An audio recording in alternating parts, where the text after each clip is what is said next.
Ensuite, il y a ce fameux verset dans lequel Allah subhanahu wa ta'ala dit ceci: Wa in minkum illa wariduha kana ala rabbika hatman maqdiya thumma nunajji alladhina ittaqaw wa nadharu adh-dhalimina fiha jithiya.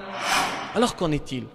Est-ce que tout le monde passera par l'enfer? Eh bien, l'explication, elle est celle-ci. Pour celui, il y a deux possibilités. Pour celui qui est mort avec le tawhid dans son cœur, pour celui qui a respecté ce qu'Allah subhanahu wa ta'ala lui a demandé de respecter, autant que faire se peut.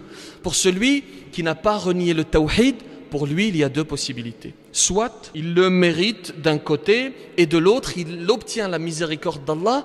Pour lui, tenez-vous bien, il n'entrera pas en enfer, mais il passera au-dessus de l'enfer. Voilà le sens du verset, wariduha, passera par l'enfer.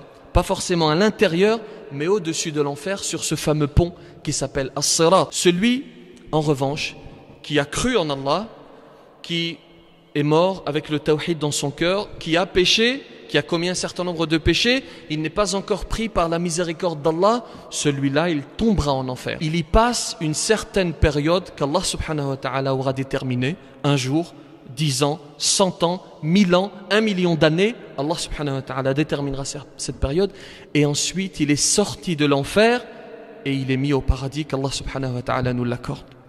Le croyant, celui qui meurt avec le tawhid dans son cœur, ne restera pas éternellement en enfer, même si il y entre. La preuve, elle est dans le hadith du prophète sallallahu alayhi wa sallam rapporté par Al-Bukhari, qui dit: sortira de l'enfer quiconque a proclamé qu'il n'est de Dieu que Dieu et qui a dans le cœur l'équivalent du poids d'un grain d'orge de bien. Puis sortira du feu quiconque a proclamé qu'il n'est de Dieu que Dieu et qui a dans le cœur l'équivalent du poids d'un grain de blé de bien. Ensuite sortira de l'enfer quiconque a proclamé qu'il n'est de Dieu que Dieu et qui a dans le cœur l'équivalent du poids d'un atome de bien.